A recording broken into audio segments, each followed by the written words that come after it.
Hello, everyone. It's my absolute pleasure to welcome you all on behalf of Team Avatar and myavatar.com to day 6 of the Diversity Mahotsav 2021. I am Rashmi Ravindran and I will be your host for today. As we start, here are a few hygiene checks for a seamless virtual experience. Please close all other applications on your computer and log out from your organization's VPN to conserve internet bandwidth.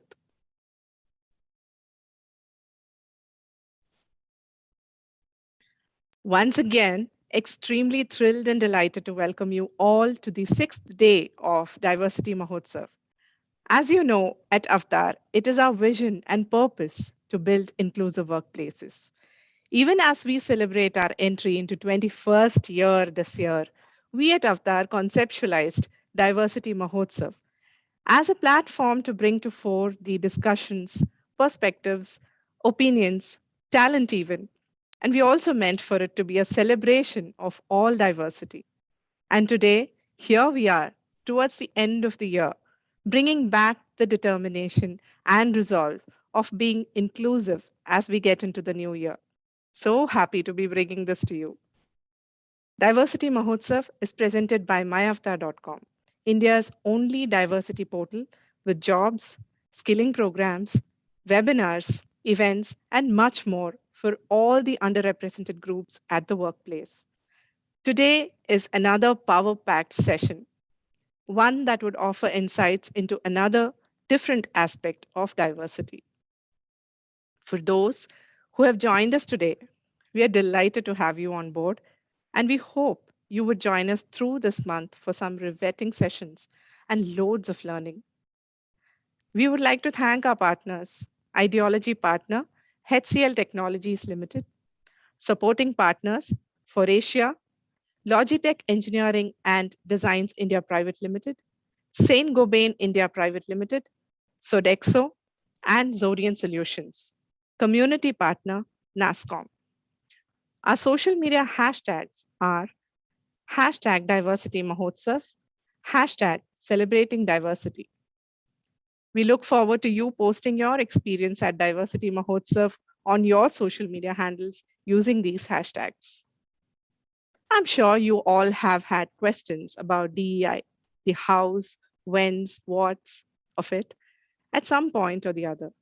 Let's begin our session for the day with the 6th edition of Sound Bites, a series where our founder president, Dr. Soundarya Rajesh, clarifies some of the many questions that she has been asked over these 21 years on various topics in diversity, equity, and inclusion. Dr. Soundarya is an award-winning pioneer in the field of DEI. Her work in the space is unparalleled in the country.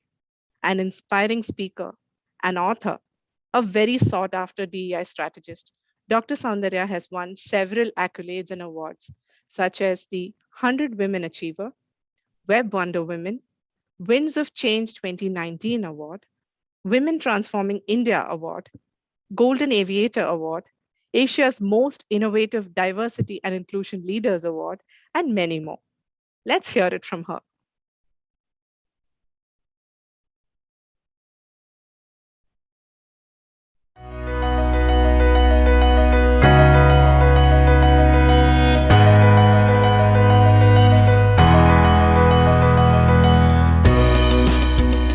When we begin the journey of diversity in an organization, we have to expect that there will be a mixed response to it. Some who are open and welcoming of it, and some who are quite insulated. But here are a few ways in which we can elicit some kind of a uniform response and excitement around diversity. First, begin with acknowledging differences. Number two, bring in the mentors.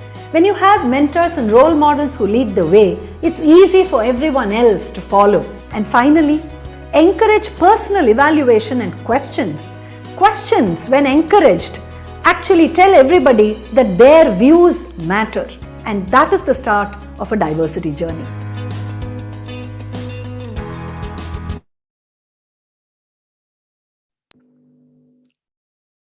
Thank you so much, Dr. Soundarya, for that insightful note. And now moving on to our session for today, which is called Queristan and Jugad Resistance. It's inspired from the book Queristan, written by our guest for the day, Parmesh Shahani. We are very happy and extremely honored to have Parmesh with us today, an award winning author, curator, and LGBTQ inclusion advocate. Until recently, he served as the head of Godrej India Culture Lab. Parmesh has guided many of the country's leading companies on their LGBTQ inclusion journeys. His first book, Gay Bombay: Globalization, Love, and Belonging in Contemporary India, published by Sage Publications, was released in 2008 and re released in June 2020 as an updated edition. His second book, Queristan: LGBTQ Inclusion in the Indian Workplace, published by Westland Business, was released in August 2020 and was recently conferred with the CK Prahalad Prize for Best Business Book of 2021. Congratulations, Parmesh. Parmesh also holds an MS in Comparative Media Studies from MIT. He's a TED Senior Fellow, a Yale World Fellow, a World Economic Forum Young Global Leader, and a board member of Khoj International Artists Association. Today, he is in conversation with Dr. Soundarya Rajesh. Extremely delighted to welcome both of you to this session for what promises to be an amazing conversation. Over to you, Dr. Soundarya and Parmesh.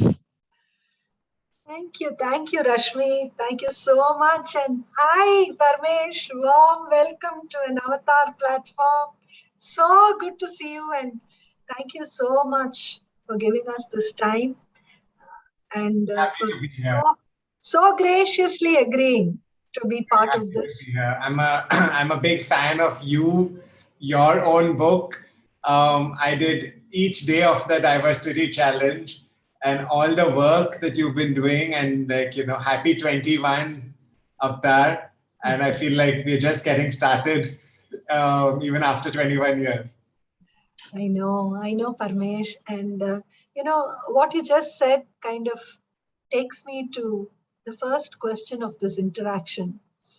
Uh, I have to congratulate you and really give you my, absolutely heartfelt sort of gratitude for the immense amount of work, personally and professionally, that you have done to change the landscape, for people in this country. And it's not a small thing to have started when you did. You must have been an absolute lone voice. And from there to where we are now, and to see the way in which corporates today speak, and I loved what you have written about how, that they actually have a PR program for Pride and for engaging the LGBTQ community. I mean, what a distance, what a delta that is. So my very first question to you is, how did you get that guts? How did you get that? I mean, obviously, from a conservative family, from a community that is typically conservative, all of that. Never mind the fact that you were an absolutely bright kid at school and college and then went on to do your master's in MIT and all that. Still, that time, that point of time to have even thought of something like this, even thought of opening up, how did you feel at that time? I want to take you back to the Parmesh of, the late 90s, when you must have been 2022, Yeah. and then subsequently the mid 2000s. Tell Yeah, us, so Parmesh. my background is it's a simple background. It was middle class or upper middle class. We grew up in a small, around 200 square feet home. I went to in Maharashtra, it's SSC, so it's a local board, not ICSE or CBSE. And my school fees were 7 rupees a month, and an 8 standard 8 rupees a month. I mean, that was our system then, and girls went free, so the boys were very jealous. I think there were a bunch of things in terms of my father got a job in the Gulf, and that really helped because one could come out of a 1980s or 90s pre-liberalization that kind of India, which was very insular in so many ways, in terms of, not just access to products, but also in so many ways, ideas and imagination that there are other things possible. But, so with, at least with me and my family, that, having my father got a simple job in the Gulf, but even that and the fact that we could go there opened up possibilities to other worlds that, until then were, one had not seen or experienced in that sense. And, this is true in so many other cases. Sometimes it's internal migration within the country. People go from one region to the other. Sometimes people go somewhere else. Sometimes something comes to their town, etc. There are often catalysts. So I think for me, the first was that, and that enabled me to think, beyond the obvious in all future subsequent either education choices or career choices and so on. But yeah, sometimes now when I live this surreal life, sometimes as I write, I'm swimming with Bill Gates, or I'm sitting with Sonam Kapoor and doing a Twitter Blue Room, or, I was just thinking when Elon Musk comes on TV at one of our TEDs, he was right in front of me and we were, so it just feels very weird. And I kind of feel yeah, it is that same person. So it's been a strange and surreal life. And I think it's also been because I've made unconventional choices even in my professions, because most people, study for a bit and then go have a career. I've always, work, studied. I've always alternated these. Most people dig deep and build a foundation and build upon it. I have spread my net very wide. So, I've been a fashion magazine editor. I've been a scholar at an academic institution. I've run think tanks. I've been a startup entrepreneur. I've worked in old established companies like Mahindra and Godrej and so on. So I think, that unconventional approach has also really helped shape, because I wear different hats. I'm able to see things from other professions that maybe people who dig deeper aren't, because they're in that sense siloed. But to answer your question, if I had to look back, between my 90s and 2000 self, I think it was over the years a realization of the fact that, while I was working in media and then in the corporate world, is that, in these spaces, you tend to have immense power, even though you don't realize it.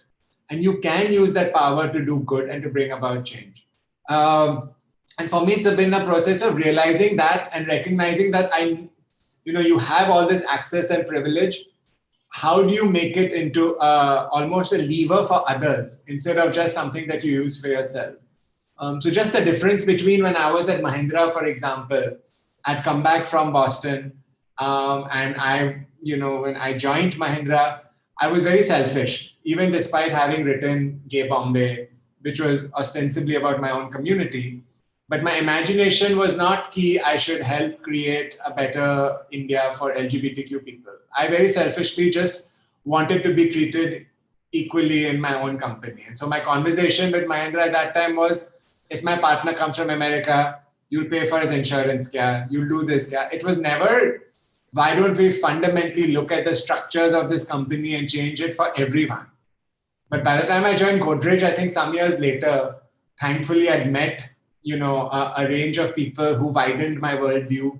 And then I realized that, the role of privilege, the role of all this education, the role of having all this access it's very much kind of, you are a custodian of this, and it is you really have to help create a more equal world for others that follow, who don't have the, access to either the contacts or the privileges or the networks or, the frameworks of actually pushing for change as well. So by the time I joined Godrej, I was very clear in my mind that, what I do, everything I do is going to be, smart and tactical, and is going to help open the doors for other people. So whether it was in, helping push, our own company's policies and processes, whether it is in collaborations with the UN, whether it is in kind of, whether it was the book, whether it was using Godrej as a venue to collaborate with other organizations and push. So and I think a lot of us in this field, right? Even you, when you started all these years ago,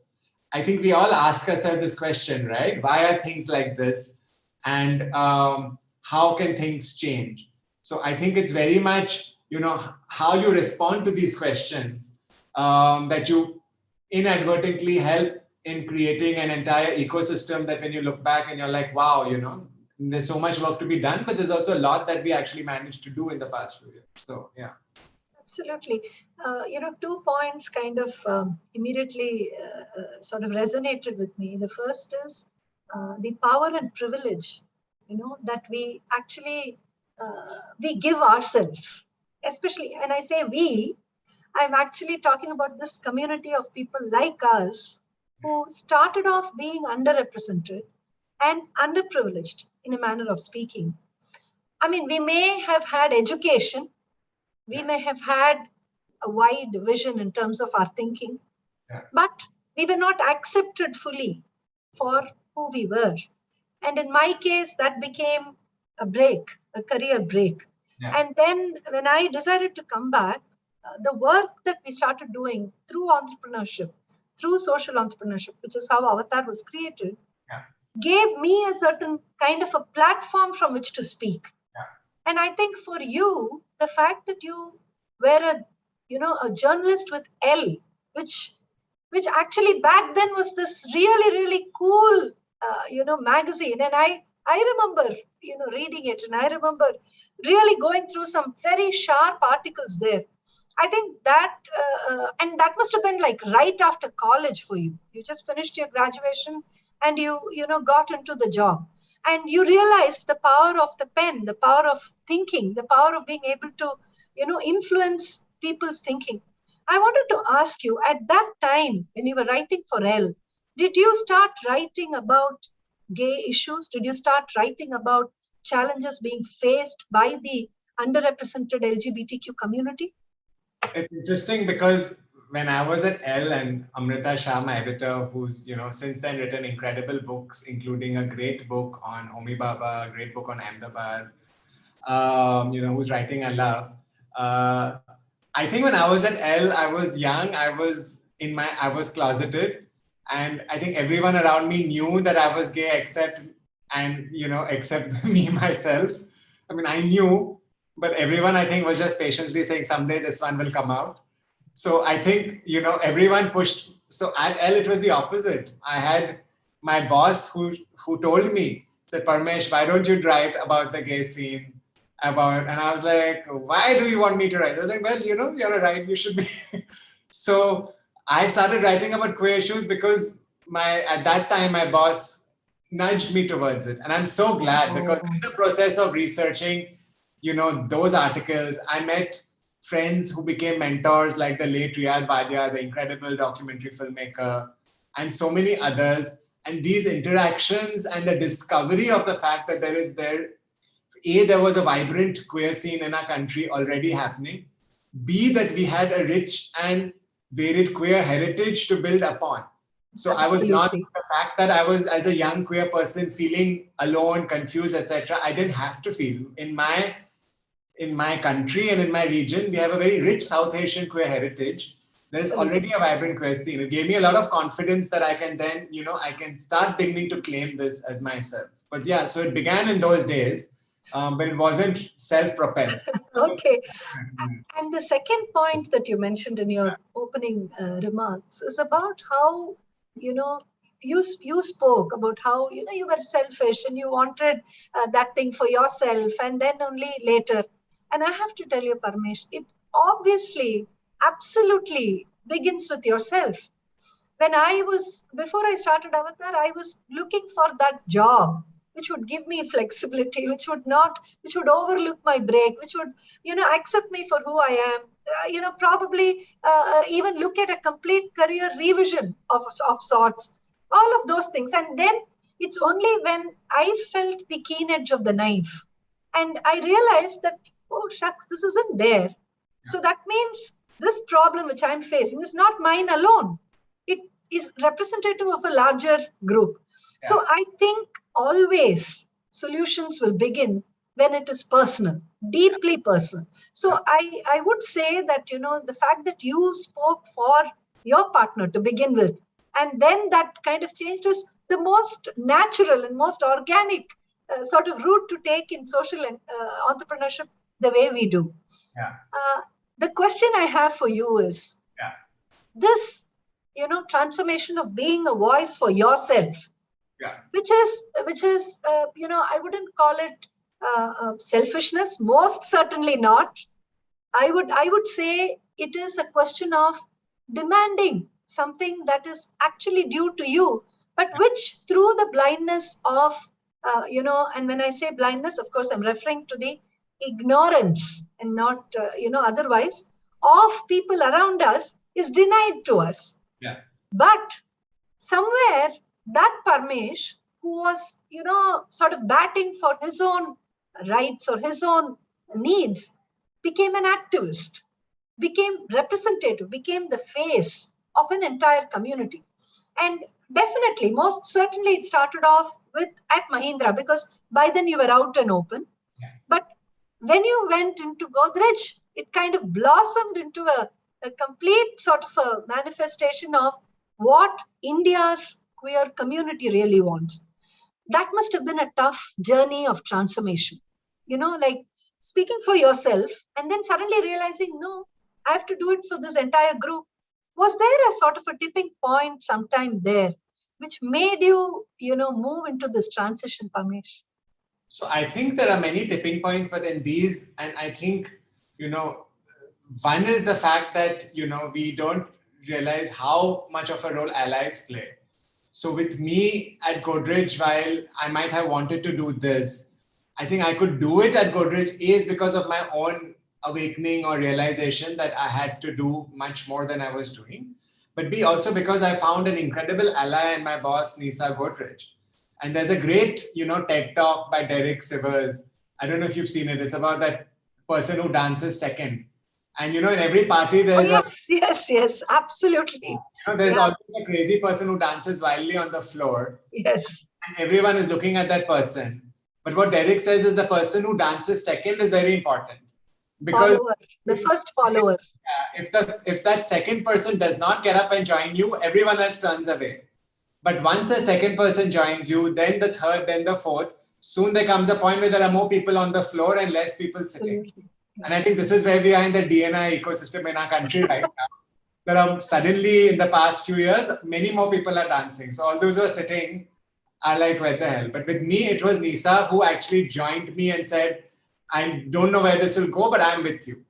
So I think one is that condition that, and for all those who are listening, right, you don't have to be from a particular minority group, right? So if you don't have to be a woman to support, women's causes or the larger question of gender. I mean, gender in general is a spectrum that covers, everyone in some way or the other. You don't have to be PWD to care for PWD people. You don't have to be LGBTQ to care, right? But what you can do in dancing second and being a good ally is by actually helping create the ecosystem for this change to happen. For all those listening, please support people because that really matters. So with me, the fact that I got such support was very good. Were there challenges? Of course. But then I used my, what I call my theory of change in Queeristan, Jugaad resistance, very much to just confront these challenges one after the other. And to me, I've written about this in great detail in the book, but Jugaad resistance is a way of changing the system from within by focusing A, on what matters, and B, on what one can change within one's own realm, right? And I think especially in today's world, post-COVID, I think for LGBT people, right, post-Section 377, post-COVID, everyone has a role to play. Our governments, our courts, who will continue to pass progressive judgments, I hope. Our, states like Karnataka and so on, who will continue to be progressive and say granting, for example, reservations for trans people and so on. Organizations like the NCRT who will valiantly try and write, better syllabi despite oppositions and so on. I think the onus is also on all of us in the corporate sector and allied to help shift the mindsets in these spaces. So to me, Jugaad resistance is very much about saying, here is where I'm located, this is what I can do. So at Godrej, I did it in 3 ways. With the Culture Lab, we started the Culture Lab as a public space for ideas, and almost every 3rd or 4th event became queer. And there would be either queer speakers, or queer themes and so on. So we normalize this on the Godrej campus, that queerness is something you talk about all the time, not just once a year during Pride Month as a form of tokenism.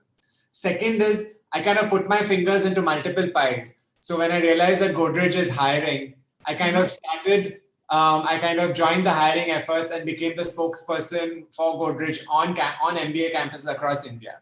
And every talk that I would get a chance, I would talk about LGBTQ inclusion. So they would say talk for half an hour. I would talk for 28 minutes about LGBTQ inclusion and 2 minutes about, by the way, you should join Godrej. And I realized that, and I was very open to go. I said, you give me a stage, I will talk about what I care about. And they said, we want you to be yourself. So you be yourself. So, and that also helped push things a lot. And I think that a third example was Godrej asked me to curate an annual leadership forum every year for senior leaders. And even in that, before the company knew it, at every annual leadership, we had trans people on wheelchairs, intersectional feminist activists, people talking about the environment, right? So to me, Jugaad resistance is kind of being within the system, figuring out what levers you can use, and then using the system for your, to further your cause. You realize that when you are practicing it, that you get many co-conspirators and more collaborators who are already in the system, who want to bring about the same change that you do, but who are waiting for that kind of, spark.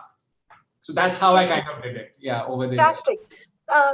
Parmesh, as you know, we have the portal called the My Avatar portal, which is essentially a portal where people who want to celebrate their diversity, their uniqueness, their being a little different from the rest of the huge majority, they come in and we kind of have conversations with them. Of late, we are noticing that a lot of young folks are coming in and reaching out to us.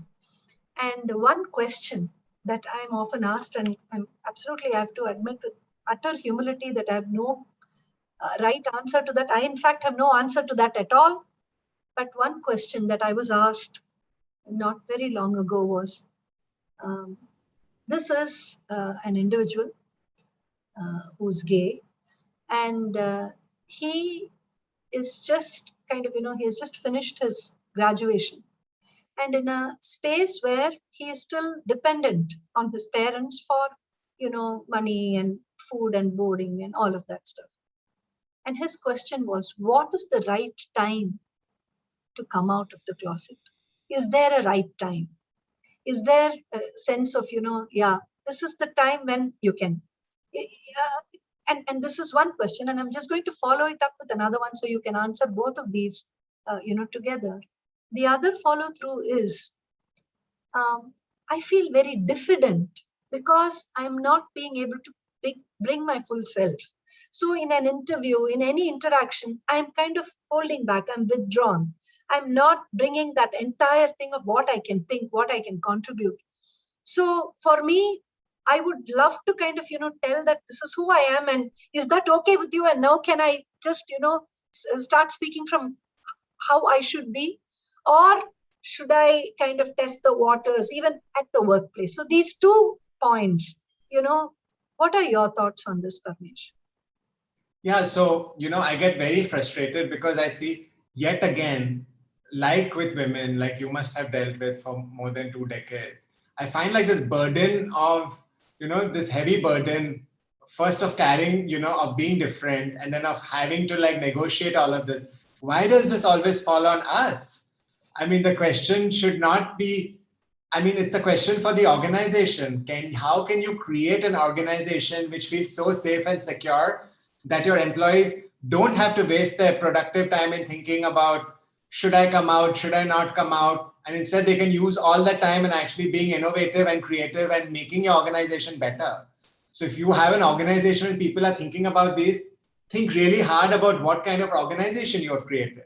I don't see straight, cisgendered, able-bodied men thinking about, is this the right time to showcase my, able-bodiedness or my upper casteness or my upper classness or my maleness? They just, own the space. But it's women, it's queer people, it's people who have disabilities who are always, and we are spending our valuable time and resources navigating, negotiating this, and we shouldn't be.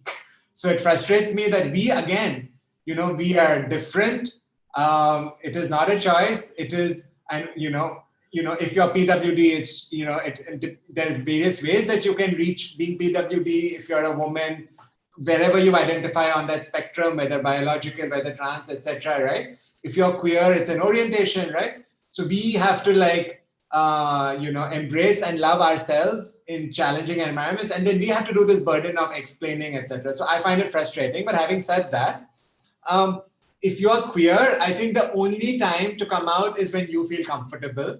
Don't feel pressured or burdened by anyone else, including your well-meaning friends or your organization, etc. You decide when and how you wish to come out or not. And I think that choice is on you.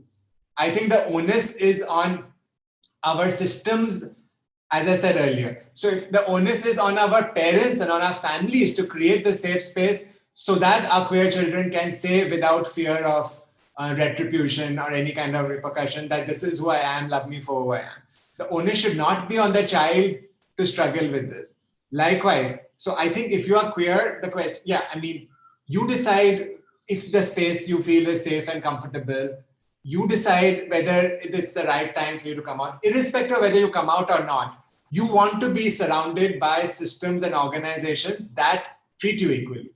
So at Godrej, for example, we don't, when I was working at Godrej, we never used to force people to come out. We would say, if you are queer, there are all these things that you can take. So there were many queer people who had their partners as part of their, health insurance beneficiaries, etc.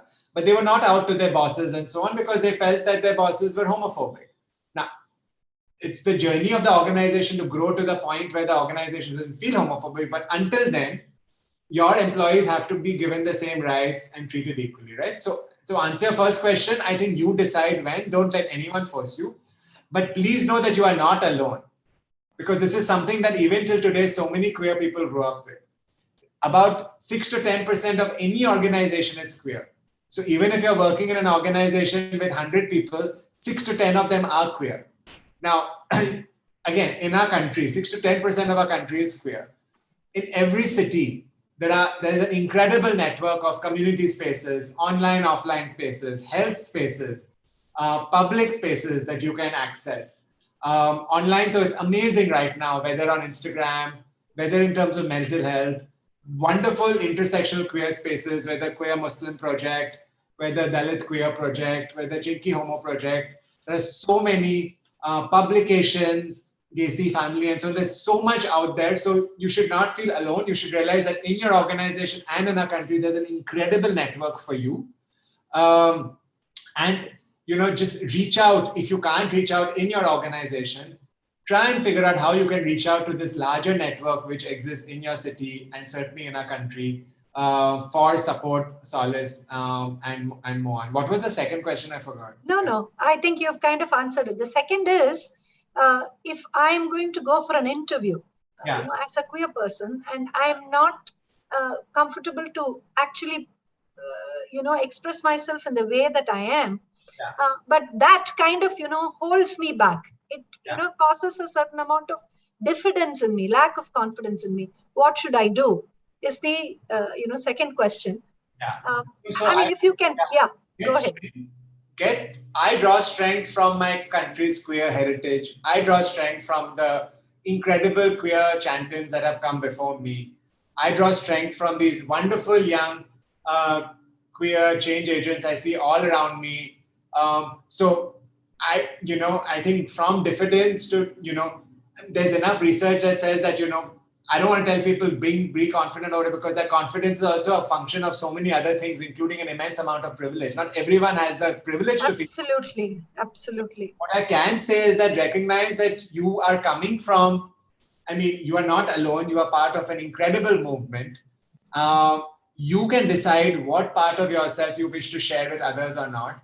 And in fact, you should only decide whether to share these valuable parts of yourself if you feel that the organization is going to be respectful and so on, right? And for organizations who are listening, if you're not creating these safe spaces, you're going to lose out on valuable candidates because they will go to organizations that are creating these safe and welcoming environments. So, Absolutely. And that brings me to one of the questions you've actually handled in Queeristan, which is, changing the mindsets at corporate India, something which you have absolutely attempted and done so very successfully at both Mahindra and Godrej, and definitely at the Inclusion Lab. Um, the stumbling blocks of corporate India. Now, you have actually seen it both from the inside, as a working professional, and now as somebody who's influencing and shaping diversity, equity, and inclusion vision for several companies. What are these top stumbling blocks in your view, Parmesh? What is it that causes organizations from not embracing inclusion so fully? so there are many. I think, the first is that many organizations, because of the way they are structured, because of the way senior leadership looks like in most organizations, it's not at all representative. Our organizations do not look like society outside, right? The world outside has 50% women, our organizations don't. The world outside has 15% people with disabilities, our organizations don't. The world outside has a range of individuals from various religions, different castes, Adivasi, Bahujan, so many people existing, organizations, our corporate organizations seem to not have so many of these individuals. And certainly as you move up, it diminishes even more and more and more and more, right? So queer, right? 6 to 10% are organizations, if at all, there'll be a very few. They exist, but they are not in places where, we are not in places where we can share ourselves fully because of the way they organize. So my first thing is that I think, so people who run these organizations, anytime you talk about D&I, they tend to think of it as an act of benevolence and not something which is in their own enlightened self-interest. So a lot of the work I do is to tell these people, you're not doing a favor. By hiring more women, you're not doing a favor to the women. You're doing a favor to yourself. When you hire PWD, you do a favor to yourself. When you hire queer people, the only people who benefit are you yourself, because all the data and all the anecdotes indicate that, inclusion makes you incredible amounts of money. It makes you incredibly innovative. And we're not talking about 20, 30% more. We're talking about 800% more, 600% more, according to the research. All the data says that inclusion is something which is of vital importance to millennials and Gen Zs, which is what, if as an organization you are not thinking about, you should be, because they're your future employees and customers. So I try and tell them that, move away from this attitude of benevolence to one of enlightened self-interest. How do you get that to happen? It is in your own interest. So that is one thing that you have to really work on. And I'm sure you do this as well in your work at Avatar, right? I think second is that, organizations are full of people who, even when they say good things, don't necessarily act very well. People tend to act out of fear and insecurity. So anytime you propose anything new, right? Like, what about 6-month maternity leave for everyone, right? Which some years ago, people thought was a radical idea. There will be people who will act out of fear, right? And who are these people who are acting out of fear? It's people in positions of power. Who are these people? Mostly men. So, because they're not none of them have had the privilege of being pregnant, so they have no idea what it goes through, what they go through. Right? So then they come up with these weird, disguised bigotry as well-meaning devil's advocate giri. So there'll be always someone who will say, let me play devil's advocate. What if all the women decide to become pregnant all the time? Oh no, what will happen, right? Or what if all the trans people we hire want to do gender affirmation surgery all the time? We must prepare for worst case scenario. But I tell them, oh, but what about all the overweight men who get heart attacks? What if all of y'all get heart attacks suddenly all the time and our entire senior leadership collapses? Then what we'll do? These things don't happen all the time. So I think, that my second thing is, you have to deal with a lot of, and I know that there's something you also have to deal with. People have these weird things in terms of that. So these are often roadblocks, right? I think the third is people are obsessed with this idea of merit. But what is merit? People want to create merit in their own in their own avatar. So it's like, if you are, if, for example, and this is what a lot of our organizations are full of, if you are a man, you have gone to IIT, IIM, or some equivalent, and you have done so many whatever, merit to you looks like that. So like, and this was your own challenge in getting organizations to hire returning women, right? So someone who has taken 2 years off for childbirth, you don't think of that experience as merit. You don't think this person learned through pregnancy, learned innovation, learned multitasking, learned these new things that they can bring back to the work, and that is meritorious in its own self. Whereas that man who was in the organization just did the same thing for 2 years. So I think likewise with trans people, likewise, people think of all our differences almost as impediments because they are the ones who are thinking of merit in their own shape and form. Beautiful. That was So it really just so irks me. lovely. And so we tend to kind of having to justify what makes us unique and special. I mean, they should be valuing it, right? Instead of like us having to justify it. So that like pisses me off. So no, that's beautiful. And what you just described is so typical of what privilege does. Actually, Parmesh. I mean, whenever I see, I'm reminded of this Aesop's fable or Jataka tales, whichever you wish to use, where you have the stork and the fox, the crane and the fox.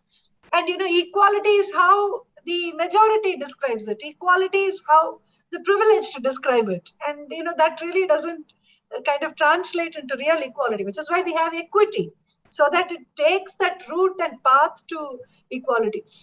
Parmesh, I want to ask you about Queeristan a little bit more. First of all, thank you for referencing 99-Day Diversity Challenge in your book. Thank you so much. And, 2-3 things about the book. First of all, you call your life masaledar or spicy. So, is that the spiciness that comes out of kind of, understanding your own self and kind of really realizing that this is wonderful. I mean, I often talk about this. I mean, not to compare analogies, but, I often tell women, I say, the break is fun. Defend the break. Go ahead and tell people, what? The break has done me all of this. It has created, this kind of empowerment in me. And let's tell the organizations, why should you be afraid of the break? Why are you looking at it as if, oh my God, it's something, we don't want it and we want the regular resume and so on. The same way was this Masaledar life kind of, a realization of who you really are. Yeah, very much. And it also comes from a place of wanting to share it. Because I wrote Queeristan in its form for very particular audiences. And I just want to acknowledge Ria, Kiju, Ishma, everyone, lovely questions and comments in the chat box. Thank you all. So essentially, I mean, this book was for all of you, right? Kiju, Ria, Ishma, and everyone else who's listening. And I wanted to talk, so Masaledar, because it's been a fun life. I wanted to talk about it. I wanted to share some of it with my readers. I thought my readers will be two overlapping sets of people. One, I wanted to very much write for young queers or just young India. I wanted to make them have a sense of the history, the context, the sense of family, the rootedness of queerness, as well as, so which is what the first part of the book is, my own journey as well as the pleasures and possibilities of queerness. So I wanted it to be very much a joyous, hopeful, trippy book. And I wrote it very much like that because I want people to read this to feel empowered and confident. I want straight people to say, OMFG.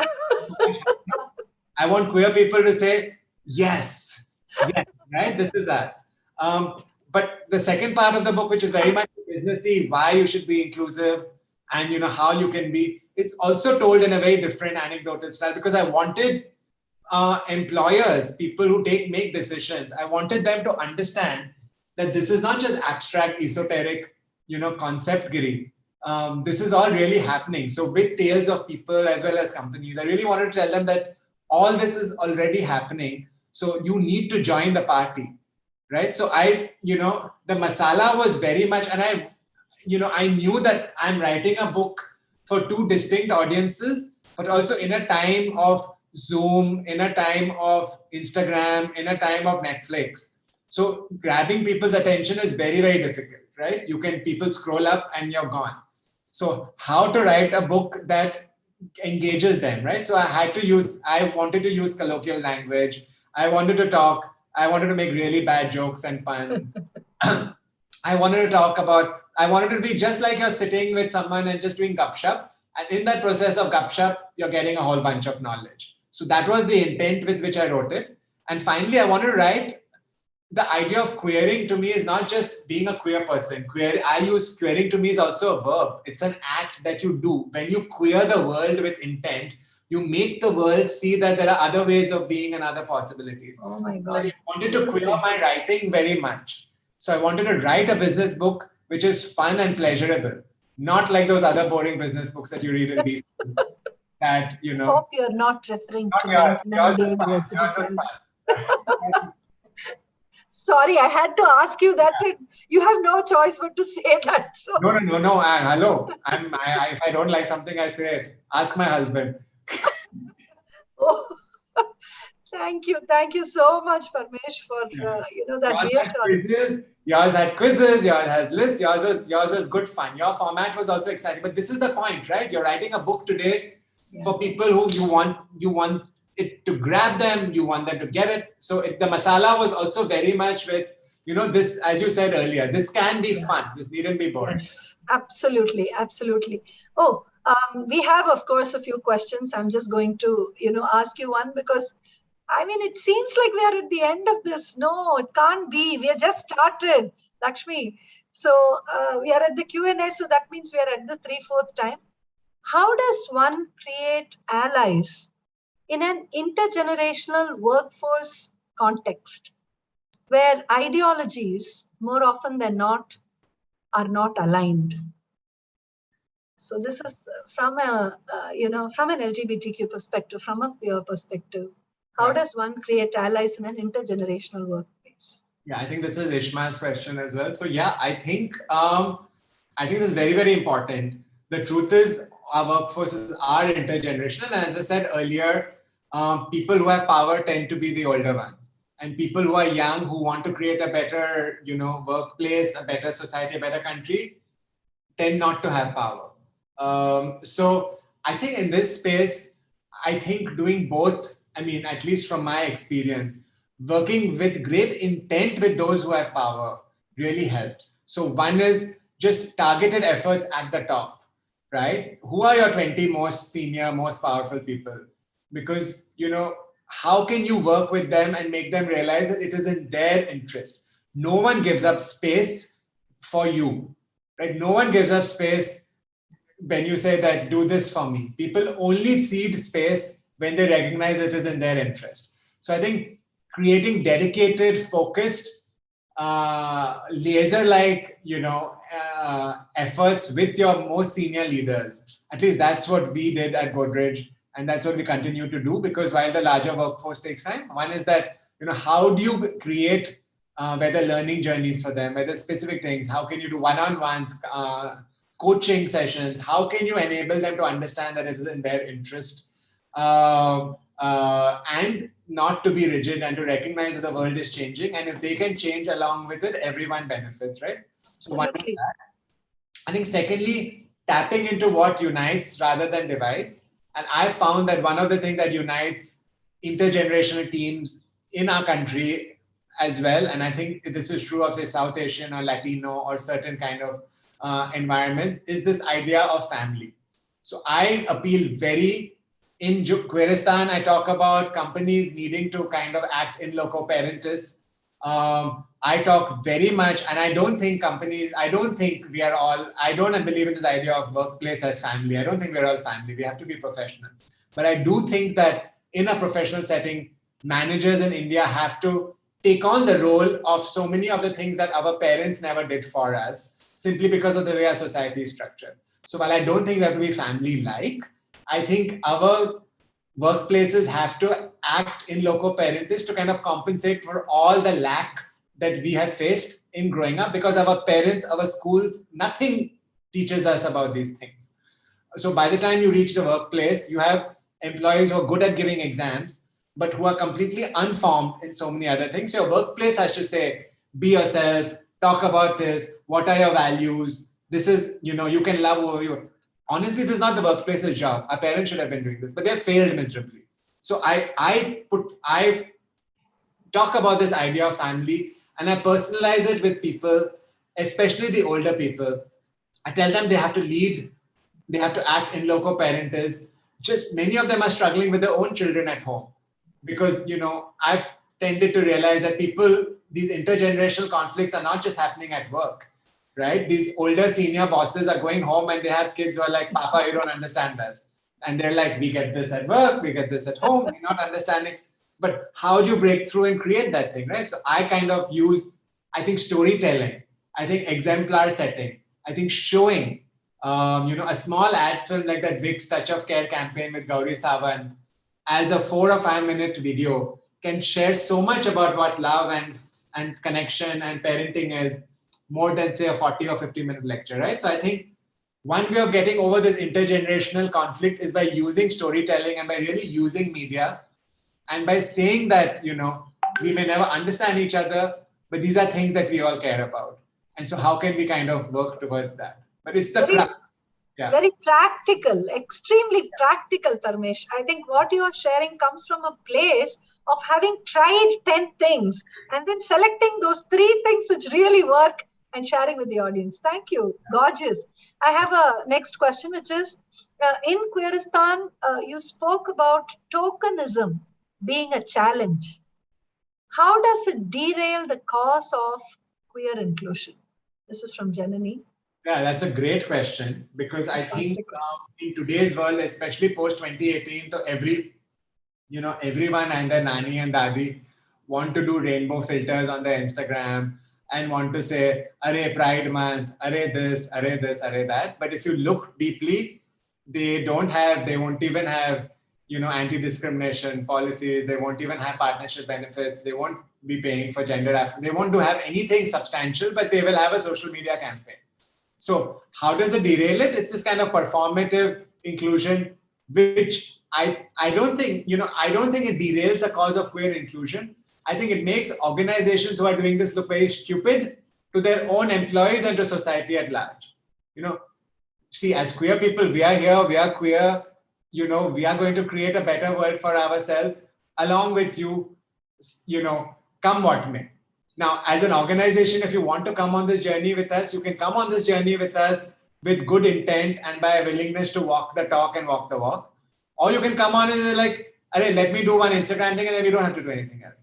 If you behave badly, the joke's on you. Your talented employees will leave you.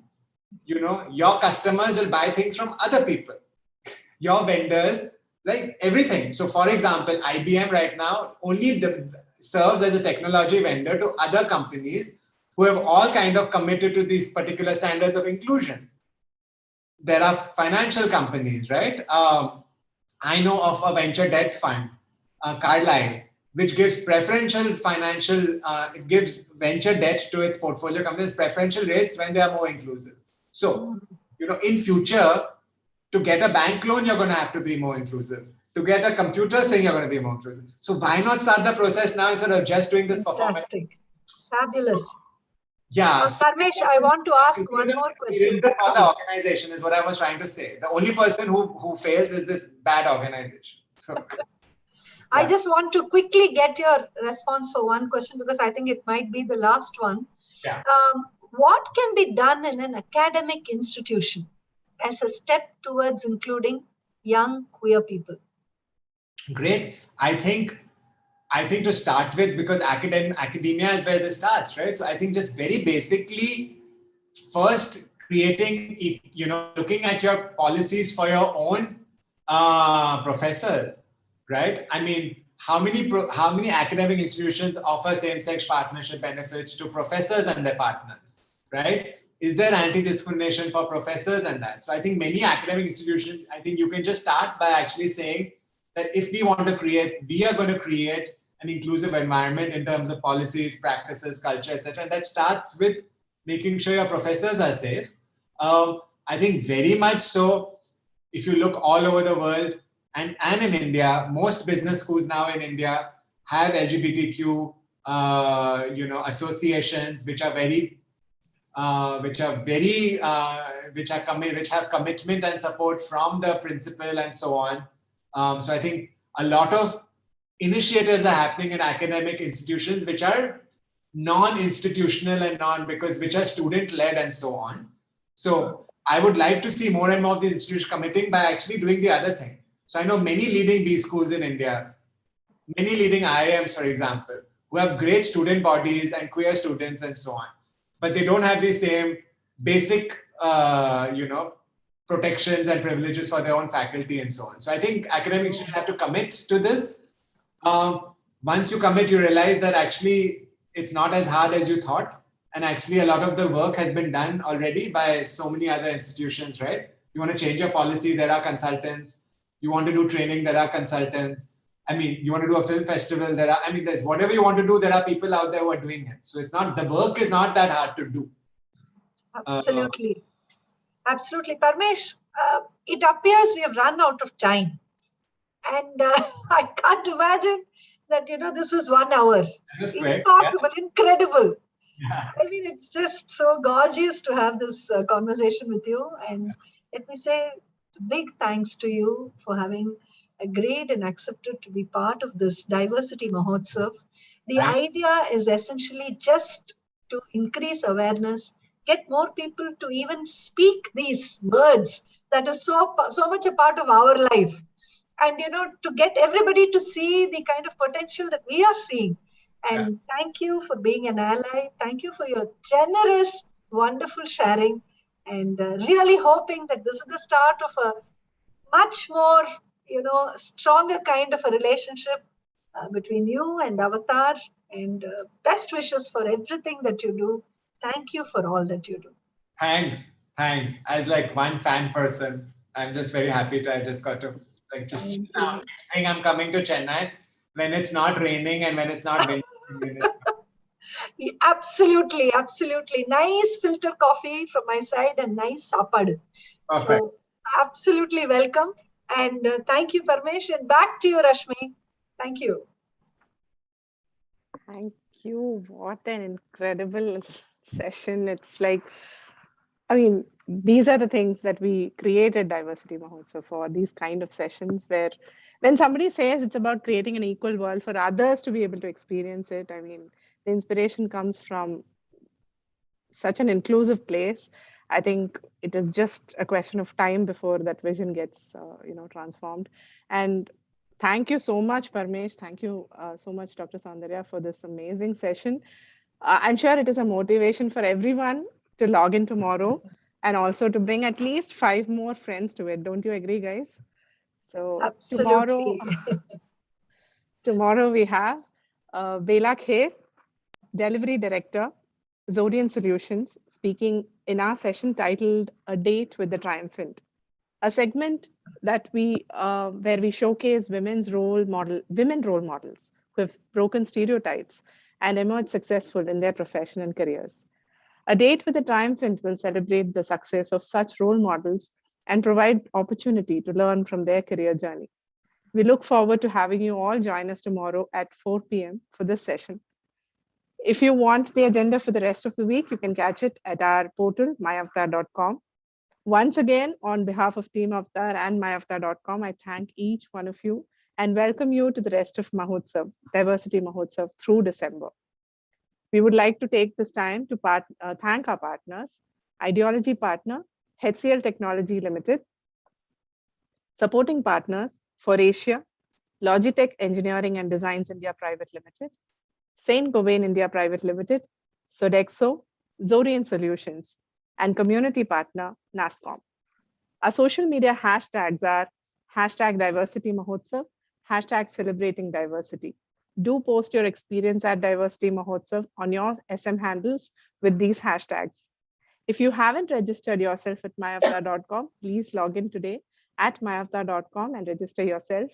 You can explore the various opportunities and activities at our portal that celebrate diversity. Browse through to find jobs that might suit your skill sets, read articles of interest, upskill yourself through various webinars conducted exclusively for you, and of course, be part of many such celebrations of diversity. Do join us tomorrow at 4 p.m. for yet another insightful session. You can also view Diversity Mahotsav series on our YouTube channel, Avatar, the Power of Diversity. The link is posted in the chat box. In case you missed any of our previous sessions, please do click on the YouTube link to watch all our previous episodes. This is Rashmi Ravindran. Meet you all soon. Thank you and stay safe. Thank you, Parmesh. Just wanted to say what a